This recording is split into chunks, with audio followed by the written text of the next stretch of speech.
Hey guys, this is Mr. Right Way, and I have another person today, a special person who loves Sega on Quarantine Conversations.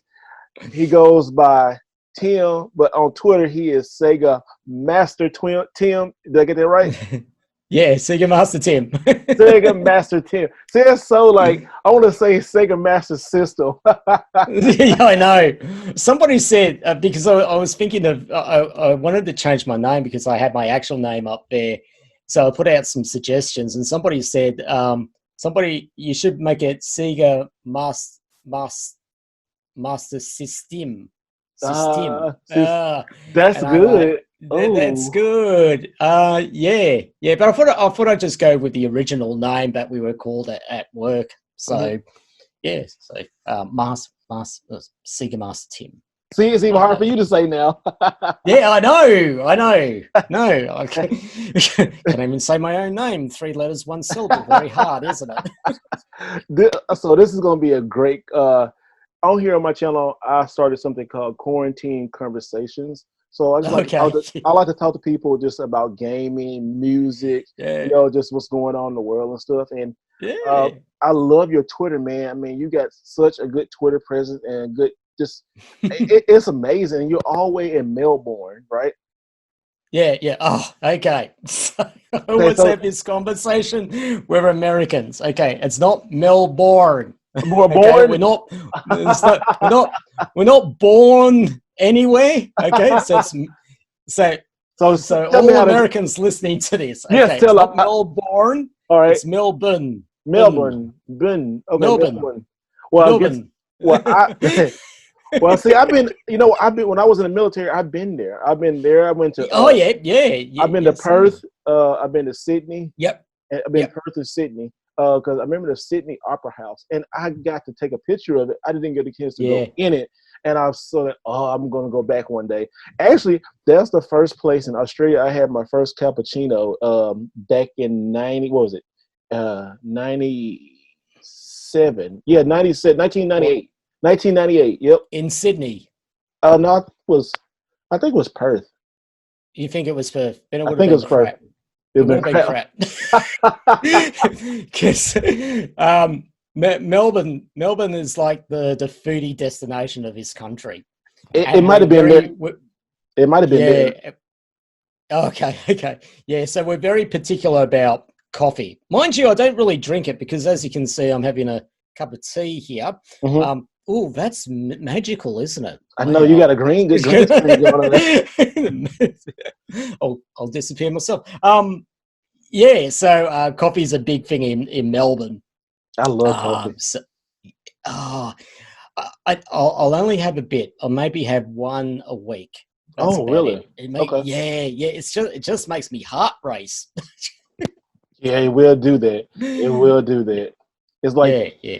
it's like those back in the day.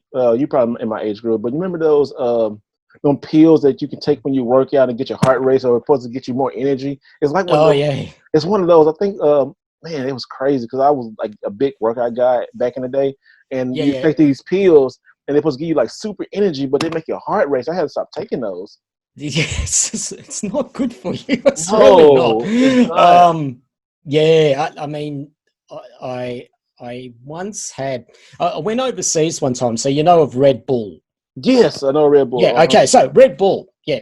But what us Westerners drink is, you might know, is a refined version, a toned down version of the Okay. actual thing that is in Thailand. Okay. So I went to Thailand once for work, and and literally Red Bull comes in like what is can only be described as a medicine bottle. Okay. So yeah, and I thought, oh yeah, I'm a little bit curious. After I drank it, I don't think my heart stopped racing for about 3 days. It was that bad. It Oh was my that bad goodness. because they elevate the levels of the taurine in Hmm. it to some unstable level for humans.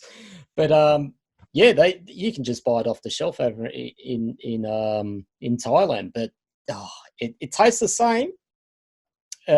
quite, yeah, it tastes the same, just a lot deadlier, I reckon. Is it still on the market? Oh yeah, because Oh, it was an Austrian that bought the rights to the company to oh sell it to wow. across the world. Yeah. So that's why you see all those Red Bull races. I don't Because it's touch an that Austrian, stuff. but I Mm-mm. don't. I don't My touch any of it. my only vice is, like I said, coffee and Dr. Yeah. Pepper. I love some Dr. Dr. Pepper. Pepper. Uh-huh. Oh wow. Yes. It's how is that actually a drink, Dr. Pepper? See, It's we the Americans, weirdest taste. you know what? It's sweet. Uh, because Yeah, it's a southern thing. So I'm yeah. in the South, like in Texas or Arkansas. It's In like the Texas, South. yep. Yeah, well, I used to live in Arkansas all my life. I moved from Arkansas to Right. Texas, and Yep. it's just the southern type of food. We like fatty foods, Oh yeah.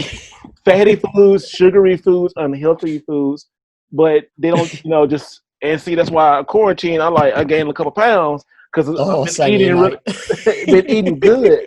I mean, most people in the South, you come down here, you're gonna eat good. You're gonna go home and you're gonna sleep good. Oh.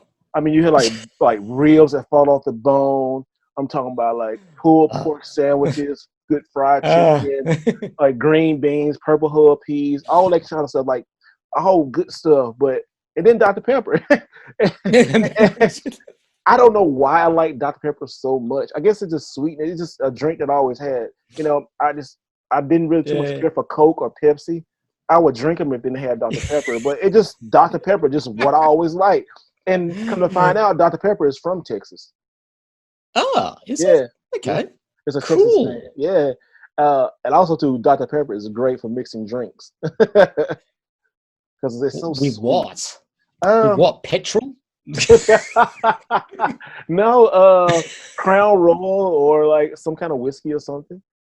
It's Really? yeah, really. A lot of people be I surprised. They're like, really, Dr. Pepper? And when I give it to them, they're like, oh wow, this is mm, really good. Yeah, it's really good. bizarre. I know, right? Okay. Yeah. Just So, like I don't know. Dark and Stormy is something that we'll have over here. It was mainly drunk in Queensland up north, mhm. and that's rum and Oh, okay. I bet dry that's good. ginger ale. Yeah. So that tastes good. But yeah, I don't really mix my drinks so Okay, much, simply because I'm a diabetic. So I keep away from all the sweet stuff.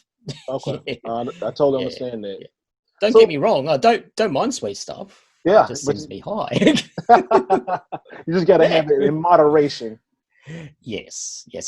And that's the key, everybody. Moderation is key with anything. With collecting drinks, sweets, yeah, all that stuff. yeah. It's anybody's game. Yeah, let's just go for it. Okay, so tell me about I found about you on Twitter. You said you used to work for Sega Hotline Yeah, we in work the for the 90s. Sega hotline. Yeah, I work for them. All Yeah, right. back in the early '90s, in Okay. the golden age, the golden days. Oh man, I love yes. I mean, back then, everybody just Yeah. I remember that, but I couldn't call because I would get in trouble. So Oh yeah. I had to I had to go to the store and get the books and stuff. I remember I called a hotline the one time ago, a long time mm. ago. I got in trouble, but I actually spent like 20 minutes on a hotline. Oh, Oh, I got in so much trouble. oh, Oh, that I got in so no. much trouble. Oh, I got in so much trouble, man. So I blame you guys, all you hotline guys back in the day. Y'all got me in trouble because I wanted to be it was something. I think it was something in Sonic 2 that I got. Sonic 2 or Sonic 3. Man, Yeah, what was it? And I got stuck. Right. I think when the lock-on technology. Remember when Sonic? You can have Sonic 3, but you can put Sonic Knuckles. No, you put Sonic yeah, Knuckles and you put Sonic 2 on that or something. And I was trying to yep. find some kind of way to. It was weird. It was like something Knuckles. Anyway, I remember I called and I was on my grandma. See, this is what I did. This is how bad I was, man. I was on my grandma's house, so I called from her Oh, number, and then she told my mama, and I got in trouble. oh no. Oh, Oh, bloody so hell. I know.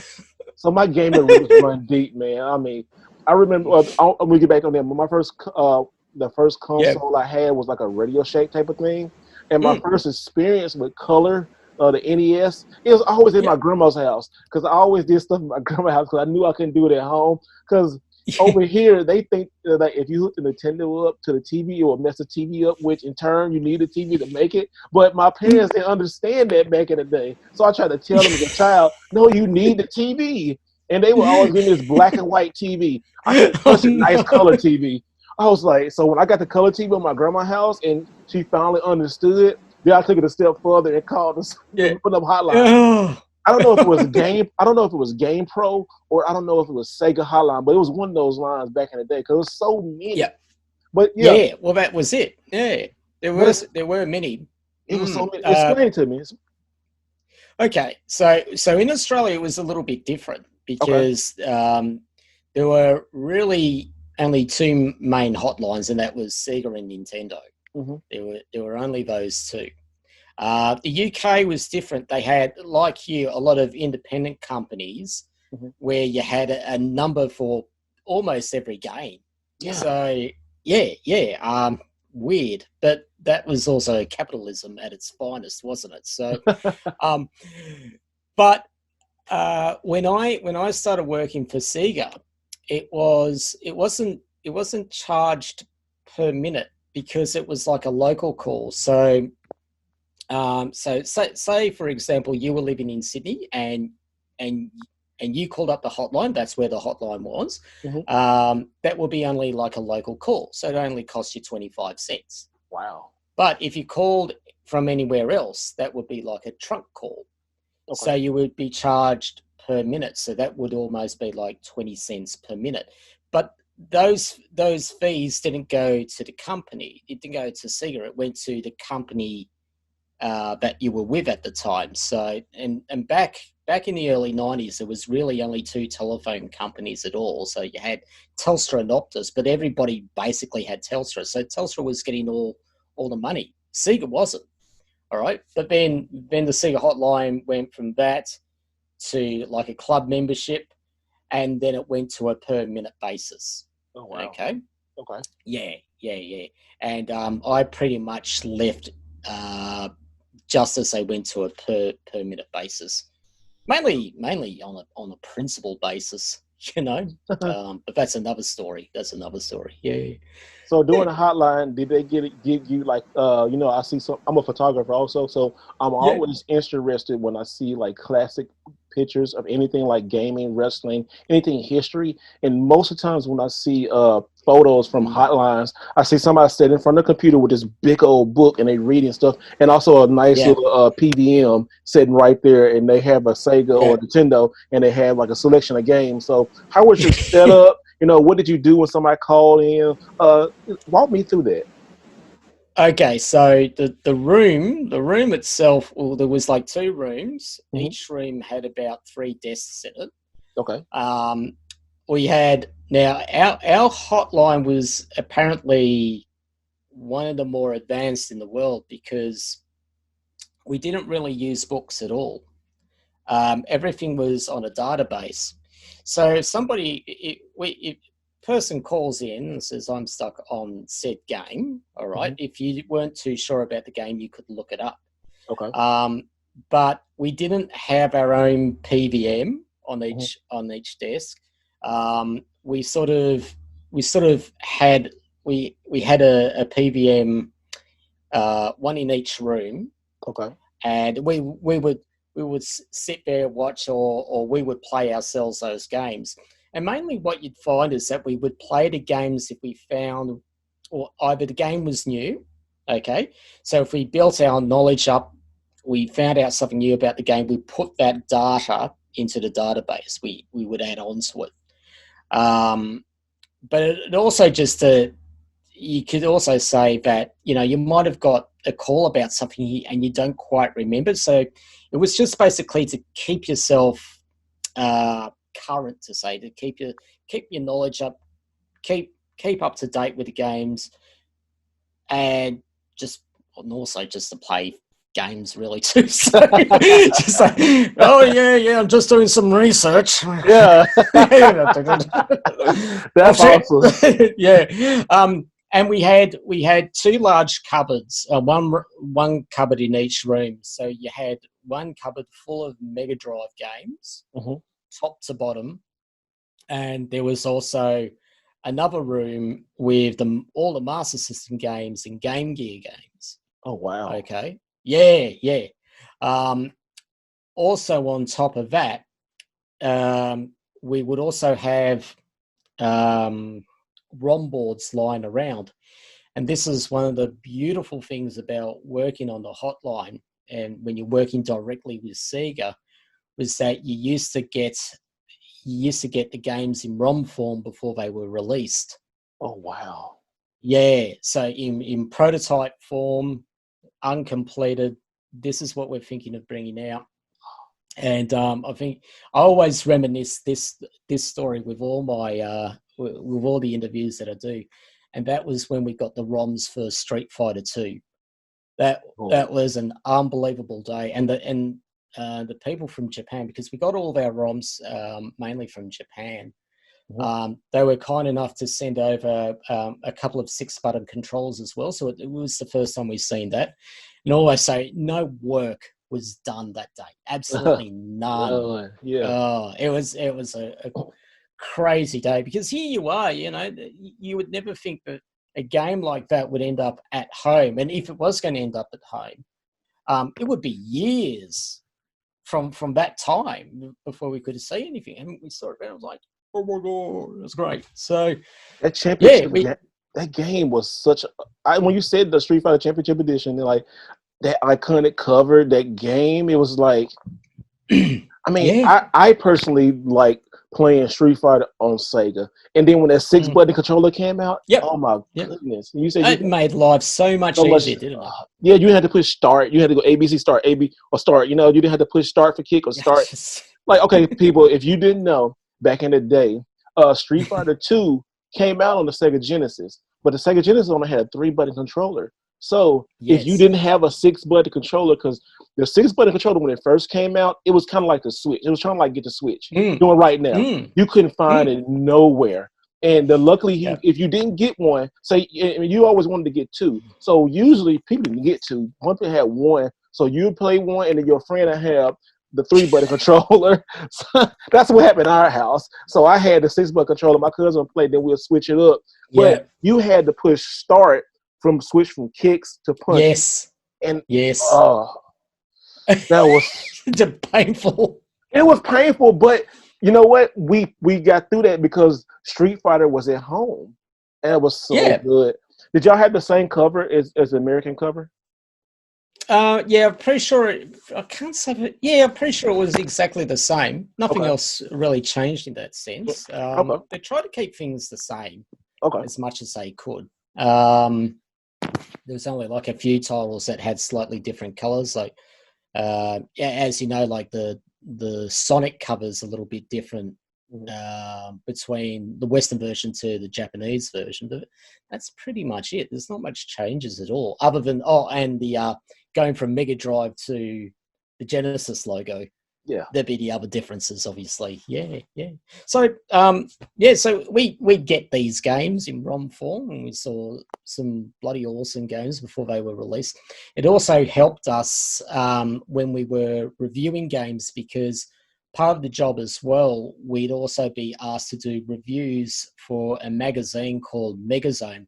Now, that was owned by Sega at the time. So it originally started off as a general computing magazine, and then the distributors in Australia were called Aussiesoft.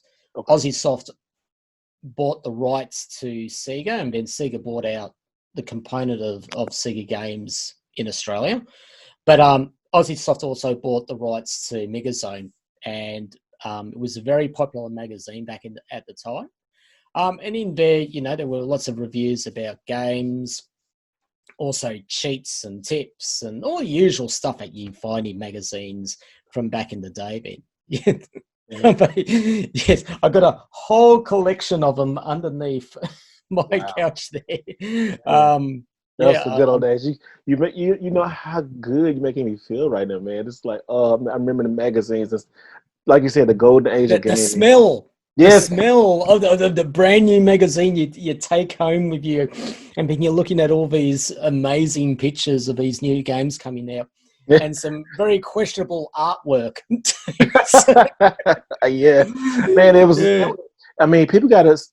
It's so, I ain't gonna say people, but it's so much like mainstream and easy now because like you had to Mm. work to get those Oh, codes back in the day. Like I remember, oh yeah.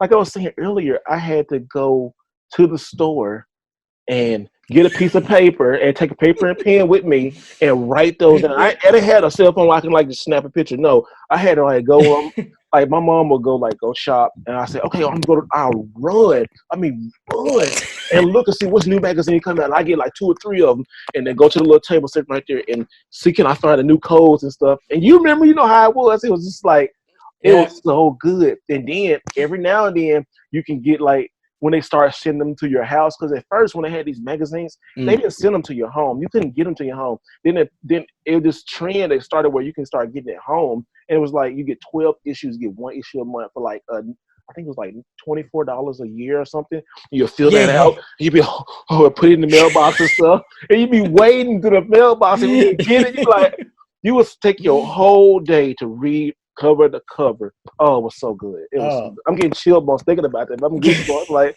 just thinking about that. With us in Australia, we were always about three months behind with the subscriptions Mhm. because a lot of we did get Game Pro and EGM, and the most popular UK one was CMDG. Okay. But we would always get them 3 months from the release date. But if you went to see, I grew up in the country. Okay. I grew up in a town which is about, now work out what it is in Imperial, but it's about 300 k's northeast of Melbourne. So it's about a 2.5 hour drive to say. So yeah, that's straight up the highway. Yeah, so if you went down to the city, you could get the newest one straight off the shelf, straight off the boat. But you had to pay like, so what a magazine would cost would be about $8 back then. You would have to pay like $20. Now, Wow. inflationary terms, that would almost be almost getting to about $60, I think, Mm. Australian. So that would be about $50 US just to get a magazine that was brand new because, the trade back then was still, there wasn't Iffy. such a thing as globalization. There wasn't, there's trade deals were different and costs of moving freight from A to B cost a lot more And it wasn't on because eBay. there was no eBay. No. So, yeah, so the times that we had to wait for news on games was very long, and you had to be patient, Mm. very patient. Yeah, yeah, So yeah. these So, ROMs, do you still have some of the prototypes? Did you take uh, any of those? me and the other Sega masters keep on asking where the hell they went Mm. because they would have been priceless. Yes or no? They would have been worth a load. Yeah. They would have been. Hey, they'd have been Neo Geo price probably. Oh yeah, yeah, that and beyond. But yeah, because it wasn't really when the hotline got sold off. All the games, eh, all the equipment, all just left Mm. from because I guess that was the agreement when they sold off the business. Um, but yeah, I guess they're somewhere there. The funny thing is, though, many other Sega masters see the thing was is that the games themselves, when we would get a new game complete in box and ready to put it onto the put it into our library, we would put a sticker on the cartridge, and it would say property of the Sega hotline. Do not remove rah, rah, rah. And me and the guys have seen these appear on eBay every now and again. Wow. And yeah, and I'm thinking, my God, that was in my hands back in 1990. So, it's yeah. I'd love to know where these games are, so I could recollect them. But You know, no, we don't hold on to the ROMs anymore, unfortunately.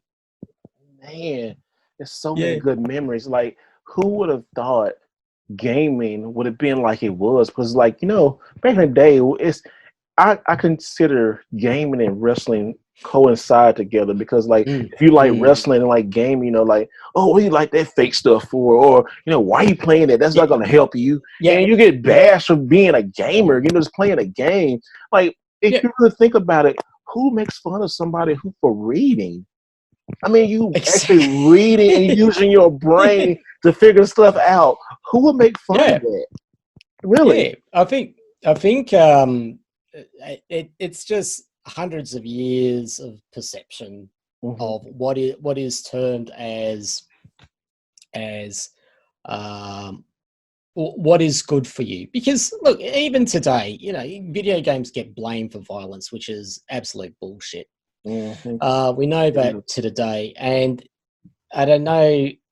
Sometimes it just takes for an industry to start making billions of dollars for those views to change. Hmm. You know, Yes. um, and it is sad, but that's what sometimes takes. And now we've got esports going on. But look, I had never imagined that video gaming would end up somewhere where it is today. Um, and if I ever did think of that, I was probably thinking about 100 years away, but it's just happened so quickly. And that's a good thing.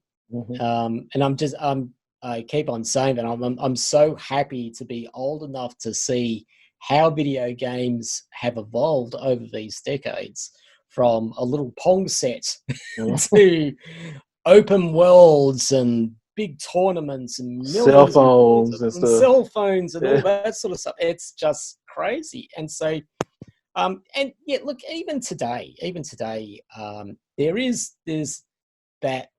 It depends who you hang around with. Yes. Okay, so people might think it's a little bit strange about you being into video games, but you've got to also that's just taking a small part of your life. For me, it's a big part of my life because it's basically my past.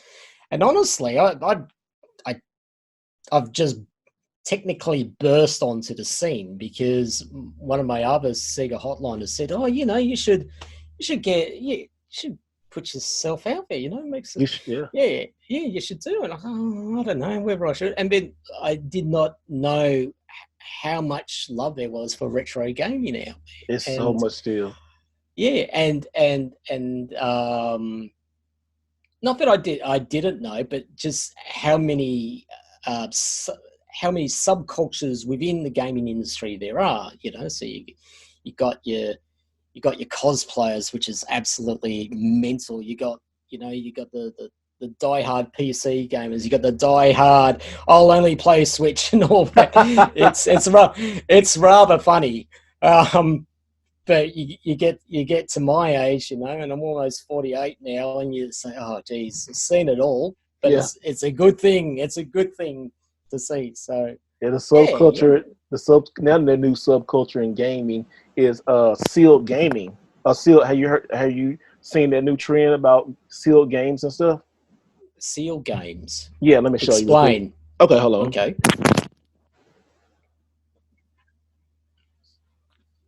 Oh yeah. Okay. So Yeah. Okay. so the graded games. Yeah. Yes. All right. Hold on. Let me put this on real quick so I can edit that part out. All right.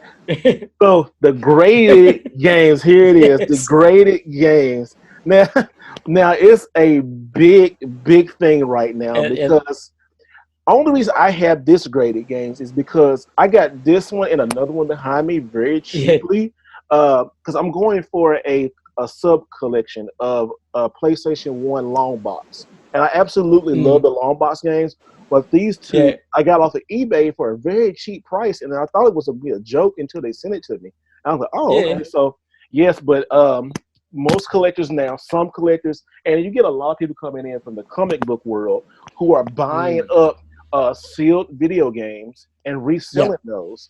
Now, I'm in the middle of it. It's because it's really at first I didn't understand it, but as a nerd, I used to collect comic books and see comic books graded. Now people, I'm seeing it is a nerd still. I see it is in my collection. I collect physical media. I like collecting physical media. Yeah, same here. But people are like, oh, you putting this in the say this game right here. Yes, there's a million ways to play this game, but also too, it's a conversational piece. Also, too, depending on the rating, I can resell this, which I don't want to, but it's so many different things. Like if I want to resell it, I could probably get a little bit more, depending on the rarity of the game. So I'm stuck in the middle, and that's that's a big subculture now that is growing out of retro gaming. But as you know, everybody who entered that is not really wanting for games and trying to make a profit, So that's right. What do you feel about that subculture? Well, I'm for it, but don't let it consume you too much, because you gotta enjoy playing the games. This is the important thing. Like you can see, it's rather just for everyone viewing this. I'm literally sitting in the room of a virtual shot of my room. So this is just a better angle. If I had the live picture, it'd just be dark and dingy and wouldn't look anything like this. Anyway, fake world. Anyway, so what I've got behind here, most of those things, what I found in charity shops. Okay, they're all charity shop stuff, and a lot of it is PS2, bit of it PS3, Wii, and all that. Now, cheap now, but and as everybody else knows, is that eventually physical gaming will disappear because it's a cost thing. Why do you think there were two benefits for switching from cartridge-based games to CDs? And that was one, obviously, data. You could put more data on there, but it's so much more cheaper to produce. Yes. So businesses, sensible business sense says is that it will all just go to a digital format eventually. So hold on to them for now. Hold on to them.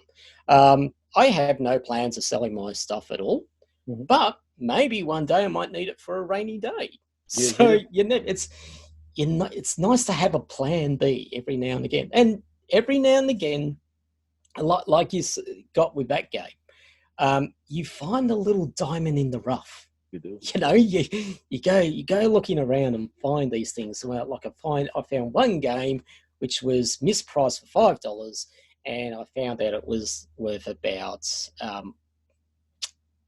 $500. So I have been there before. Yeah, I have been there before. Yeah. The concern I have though, and I do you know of Last Gamer? Yes, I know him. Yes. Yes. Okay, he's actually on the other side. He's on the other side of town of me. Oh, okay, cool. Yeah, he's on the other side. Now he's a huge retro collector. Oh, he's a bit extra, isn't he? Yeah, he's got a lot, man. He's got arcades in the room. He got first editions and stuff. I'm like, oh my goodness. He's got the space to do it out where he lives.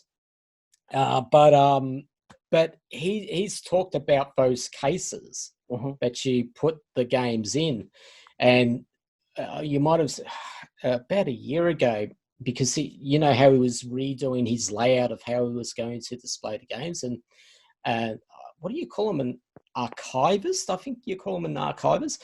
He was saying that it was no good putting them in those big plastic seals because things need air, things need something about condensation and all that. That was the concern with them. It's something to maybe keep an eye out on when you're looking at your games there. Just keep a close eye on it. But look, if you want to do it, do it. But don't forget about the rest of your gaming. You got to play things. You do gotta play. And that's the big thing about the like I said, graded games. That's a big thing about that because do you have another way of playing that game? And if you have another way of playing that game, by all means, I say grade it. And then if you need to make your money up, do that. Because like I said, we do have money sitting on the shelf. And if there's other ways of playing it, like my Neo Geo collection, I used to have like about 30 Neo Geo games. Now I'm down to like 10 probably.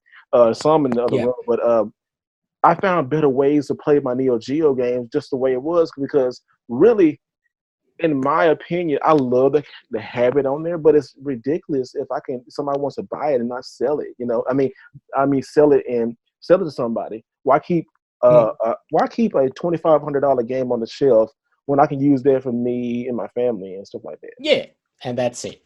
That's it. There's a need for everything, and if you do have an option, use that option for crying out loud. You've got to do it. Yeah. No, absolutely. So this is a great story. So before we close out and everything, what were some of the things you said? When you was working as a Sega master, what were some of the unbelievable stuff besides seeing that Street Fighter 2 ROM? I mean, that was a great story. What are some other things you remembered that was like, oh, this is groundbreaking? What was that?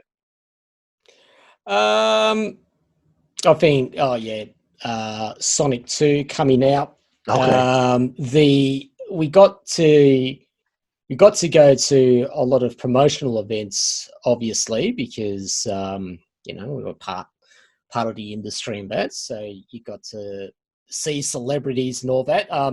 I could ramble off names, but no one around the world would know them. So there's this soap opera that's even running to this day called Home and Away, and we used to see Home and Away stars either come in or we'd see them out on events and that. So they were some of the other cool things. Seeing the Sega Saturn and the 32X for the first time. Oh, wow. I really like the 32X. I think, I know it looked ridiculous putting one thing on top of the other. Yeah. I know, but that's the hilarity of it all. And if you're going to get a little bit more entertainment out of a device, then by all means do it. I mean, look, the Game Boy had all those attachments on it and looked ridiculous in itself, so it was no different. So seeing the 32X, seeing the Sega Saturn for the first time, seeing the Mega CD for the first time. I remember that was mind blowing in itself. Being able to play games with a disc instead of your usual format that was cartridges back then. And the games were pretty basic, but people were just learning this new technology at the time. So seeing all that sort of stuff. That's one thing that drew me to Sega, because I wasn't ever in the camp of I'm a Nintendo or a Sega fan or a fanboy. Like I wanted it all. I just love games. But the thing about Sega was they tried everything. It's like, okay, they got a dartboard with sticks. Throw everything. Oh, that stick. Okay, we're gonna bring that out next month. And that was the genius. Like I'm right now looking at my case. I have like I have a Nomad. I have like a cleaning Sega cartridge.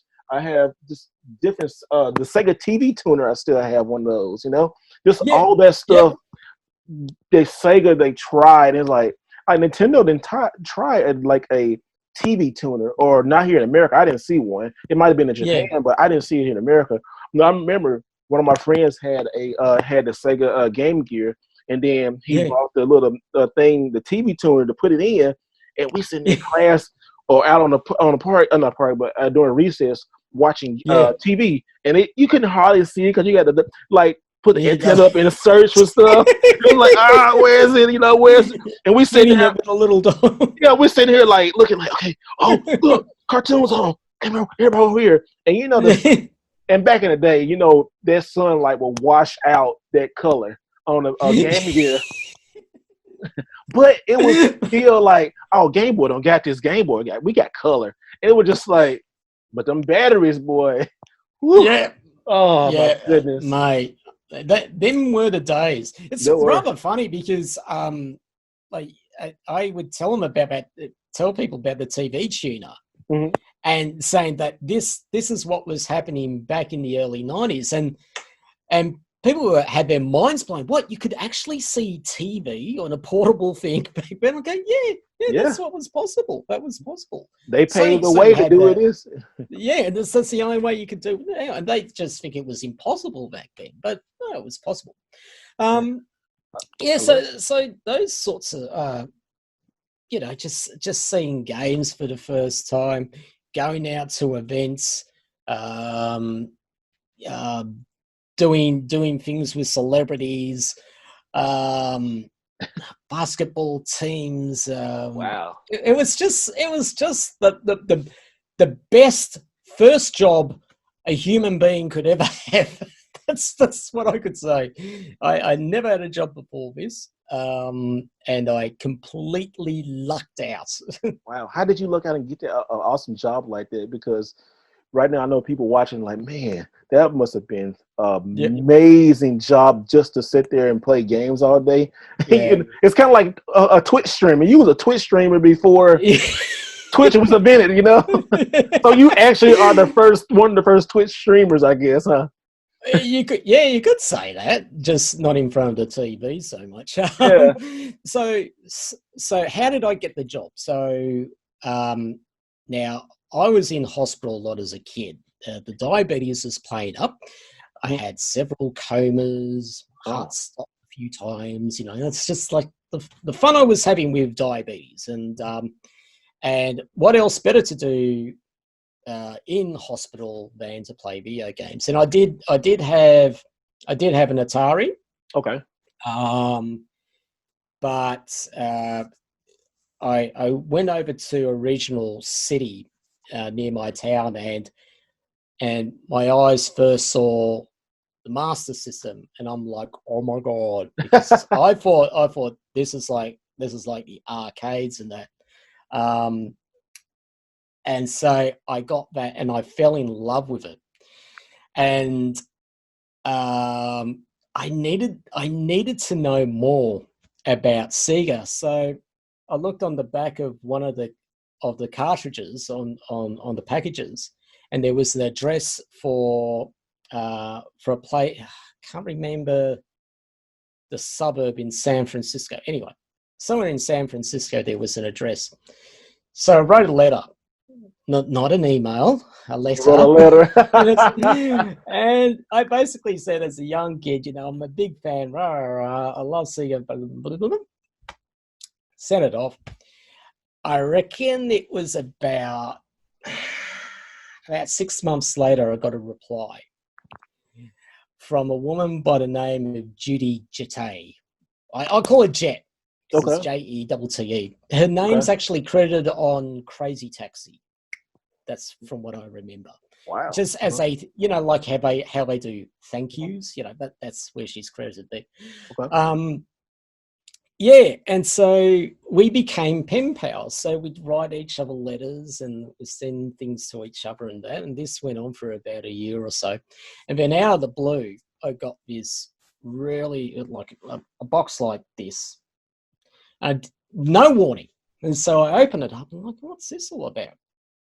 And I pulled out a page, and it was for, I think it's Gavelius, Master System game. And I looked at it and I was like, it's got cheats.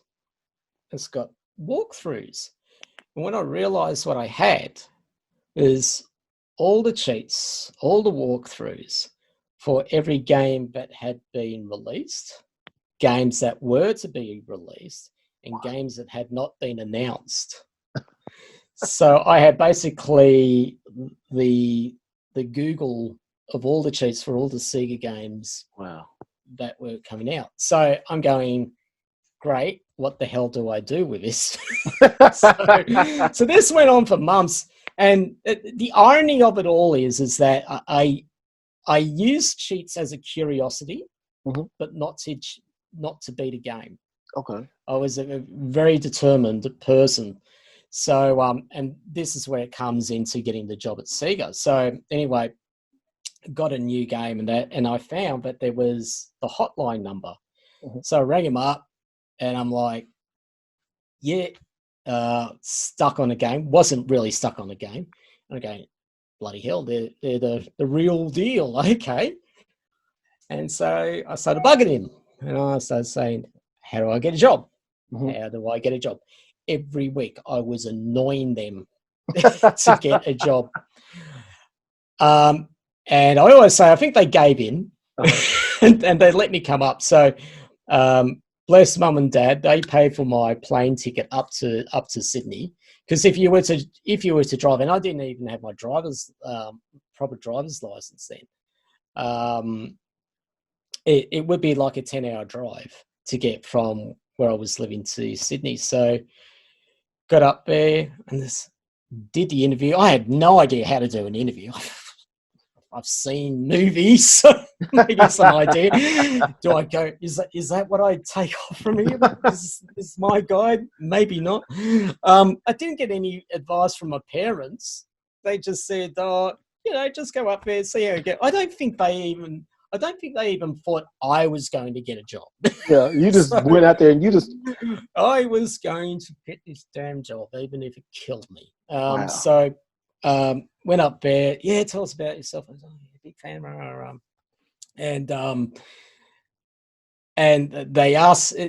Back then it was the thing. What can you bring to this company? What makes you stand out more than any other person that loves Sega? And I said, well, glad you asked, because I actually brought out the Gavelius. No, it wasn't Gavelius. It was some other game that hadn't come out. Okay. I still can't remember to this day. So I said, well, I've got this, and I slid it across the table. I go, well, what's this? No, just have a read. So, my God, there's walks, cheats. Where'd you get this information? And I told them about my contact in Sega of America, and how we've been pen pals. And they go, oh, wow. Can we have this? I go, yeah, sure. And they said, oh, have you got some more? And I was like, oh, well, depends. Negotiation. I got this much at home. And so thank you very much for your time, Tim. I think, thank you. And I didn't know if I went well, because I had nothing to measure it by. I don't know. How do you know if you went well in the job if you've never done a job interview before? I had no idea. So anyway, went back home, and sure enough, 2 days later, they offered me a job. So it was the first time I lived in the city. Big learning curve, I must say. But it was the best bloody 5 years I had as a job. Wow. And yeah, I still stay in touch with the hotliners. They're good mates and that. So yeah, and we've done PAX down here in Australia. We did that last year all together. It was like a reunion. The first time we caught up was a few months earlier, because one of the blokes did his very first convention in west of Sydney in the Blue Mountains. So because they didn't do anything, they didn't have that sort of thing out there. Mm-hmm. And so we did a reunion, and it was rather funny because one of the guys, Nick, he posted it up on Reddit, and we went #1 on the front page. Oh, wow. and I think it dawned upon us as to what we sort of meant to people, because people were saying some incredible things like, you people are gods to us, and you guys are amazing, thank you so much, and so many memories were coming up. And I've even saved the shot, did a screenshot of one of the comments, and one bloke said, you guys are the Beatles. So I had to ask, so who's who? Because there's the four of us all lined up. and I got Paul. Yes. Okay. I'm good. Wow. Yeah. So that's yeah, amazing. it was just amazing. Yeah, it was absolutely amazing as to what it meant to people. because we had no idea. Like we had these jobs that were very unique. There was only a very small, minuscule percentage of people that would be able to do the job because you had to have the knowledge and the skills to do it, and obviously the love. It's not like being a Best Buy employee. Well, that's right. That's right. It's not like that at all. It's a very unique job, and it only lasted for maybe 6 years. Wow. Until the internet came in, and obviously everybody could get their information off that for free. So it was a very unique period of time, and I'm just so happy and lucky to have been part of it, and I'm lucky to share this story with people. I appreciate it, man. Thank you. Oh, that's fine. Yeah, I'm smiling. I'm like reliving my childhood again through you. You know, we're in the same age bracket. I was thinking like, man, this is making me so happy. You know, this is like bringing. I'm like just smiling, laughing. It's like I'm remembering all the good times. Like when you see these letters make people happy. Like this is one of my favorite shirts. When I go like to Walmart or like to a convenience store somewhere, people are like, oh, I love that Sega shirt. I mean, I love Sonic. You know, just just people love Sega. You know, people do love Sega. Still love Sega. People love them brand name Nintendo. You know, Sony video games, Xbox. All this stuff is like it's important to people. It really is. It means so much. It's a logo that's easily recognized, and as soon as people look at that logo, 9 times out of 10, it's nostalgia. Yeah. It's really nostalgia. People go back to the 90s, whether they were born there or not, whether they were a kid, teenager, or even a young adult, and they go, oh yeah, Sonic the Hedgehog, how freaking cool. And for me, I think the biggest emotion, the emotions I get is obviously that my time at Sega and so lucky to have been part of it. But I think the most recent effect it had on me when I was sitting in the cinema and watching the Sonic the Hedgehog movie come up, and the Sega logo came up on the big screen, and I have to say I was holding back tears because to think all those years ago, and I'm sitting in a cinema full of people all keen to see Sonic, and I was just thinking, I was probably like, because parents are there with their kids, and I'm just thinking I was probably speaking to some of these then kids, helping them through games and that. It was such a great time and the magical time. It really was. It was, man. Like I thought about the same thing too, man. It's like, and that's I thought about that. Like when you saw that Sega logo, and I mean, like I was tearing up like doing parts of the Sonic movie because it's like they got it right. Oh, the first time they got it right the first time, and like I'm like emotional like right thinking about it now. Like they got it so good because it's like. And they paid respect. They didn't, how back in the day, like video game movies was dumb. Like, let's all admit, Super Mario Brothers movie was stupid. It was the worst movie ever. It was. It was trash. But you look at Sonic and how it just got everything right. You don't even have to love video games. It was a good movie. And it was just like, and that they can say that logo, they had everything, like the history, like the Marvel type of thing. Yeah, every game. And oh my goodness, that warms my heart. I mean, that's like, yes. It was definitely a beautiful moment. And it was. I sort of look back at this and I'm thinking they didn't rush it. No, they did. They waited so long until there was a time in the future where they could do it right. It's such a shame they didn't use the same ethos towards the Saturn. They didn't. If they didn't rush the Saturn and just skipped it and went straight to the Dreamcast, I think maybe things would be a different story.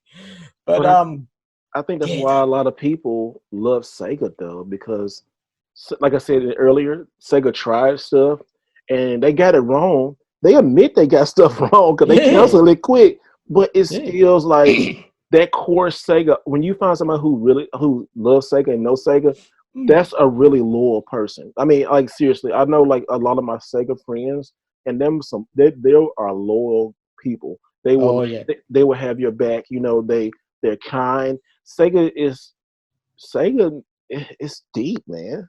It goes on beyond the video game. It's the connections and just how making people feel. It's I can see why now people are falling back in love with games during this whole quarantine and coronavirus and all that kind of stuff. I can understand Mm. why, and people see why. Mm. Like people like me and you love video games because Yeah. it brings you together. It passes time. It helps mental illness. You know, it helps people like Yes. it helps people. Video game helps cure a lot of stuff. You know, it functions stuff in your brain. It helps depression. I mean, it helps people. Mm. It does a lot of things. And like I said, it starts with that core brand being loyal. Sega was loyal to us, and we were loyal to it. They made Yeah. mistakes like anybody else, but they also said, you know what, we made our mistakes. We're sorry. We're gonna keep doing this, Mm. and now it's almost a combination with that Sonic movie. You can look at that like, wow. And you sit there and think about it, it's much deeper than Sonic. It's like Yeah. the history what you call it. Because okay, give you a point and say the Yeah. to give you a point of reference. This when we first saw the Sonic movie, and people were like, what is that? You know, I said it was Yeah. okay, but Sega said, hold up, let's go back and let's get this right Mm. because we have an obligation to our fans and to who people care. Yes. And they went back, Yes. and then when they came out with it, people was like, thank you for not messing up My our God. childhood. Yeah, and that's what it was. Sega is most people's childhoods. Yeah, it is. It's very melancholy. Yes, I find that Sega fans are very melancholy mhm, about the past. yes, You won't get that. You, you, you probably won't get that with Nintendo followers because they still exist. mhm, Um, and neither with PlayStation fans or that.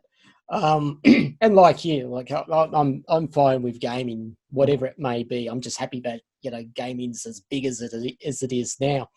But yes, I just find that the Sega fans they think of the past. They think about what was the time when we had consoles out there, when we had an attitude. you know, Yeah, your ads, the ads were totally left of center. They were yeah, totally crazy. yeah. Sega had Um, attitude. yeah, not exactly not safe for work either back then. So,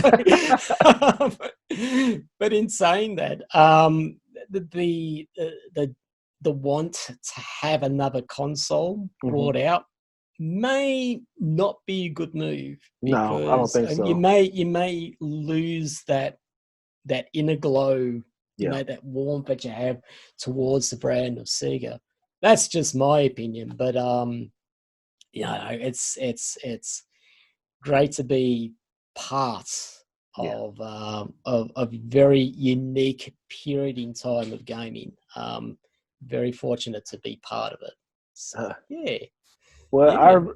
I'm really fortunate and happy that you came on, man. Thank you Yeah. so much. This has been such a excellent conversation, and I know people are going to love this. I know your followers are going to love it. I know my followers are going to love this because it's Yeah, like I said, we just having a good conversation and it's a history. And thank you so much. Thank you for doing all those that's hours and stuff. It was just like thank you for just bringing history back and respecting and keeping history of gaming because man, it's not too many people like you left that who can like just add something to it like gaming. When people yeah. talk about the gaming culture, you're a big part of the gaming culture. And I'm so happy and so blessed that you came on today.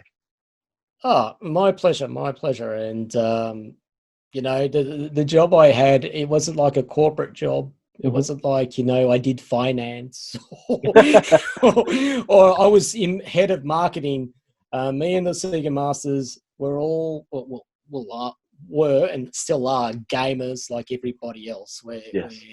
We just had as I say, we're ordinary people with a very interesting past. So, Ah. yes, Well, very interesting. Well, if the people who meet you for the first time and coming on, how can people find you? I know the best way on Twitter, but anywhere else you want to give me the I, information? Oh, look, I think Twitter is your best thing. So Okay. at Sega Master Tim, because as I mentioned earlier on, I do have YouTube and I do have Twitch, but I don't do anything on them because I basically don't have the freaking time to do Okay. it. With the situation with the world at the moment, and it impacts my job. So maybe sometime in the future, but I'll make some announcement on Twitter at some time in the future. No guarantees. Okay. No guarantees. Well, make sure hey, I'll love to come on and talk with you again. Come on your channel and stuff. Since you came on Yeah. mine, I definitely would love that. So, thank you Yeah, so and much, man. you can come over to Melbourne and have a decent bloody coffee. I will. Hey, when the world open back up, I'm telling you, I'm doing some traveling. I'm going there. I'm going back to Japan. I miss those places, man. Oh, I miss it. I love Japan. I do too. I'm going back. I can't wait till the world open up. It might be another year from now. Uh-oh. Oh, Well, oh, there God. you go. Time to go. But anyway, thank you everybody. Thank you for the dog. Yeah, that's Millie. If you all come to my Twitter channel, you'll see my pinned tweet, and you'll see Millie, the sausage dog. She's so cute. Yeah, I think she wants to go for a walk. Uh-oh. Yes, Jill, you've been too much time talking about video games and stuff. It's time to go. it's all good. All Well, good. you have a good day, everybody. Thank you so much for watching. This is Mr. The Right Way. It And is. always remember, do it the right way. Y'all take care.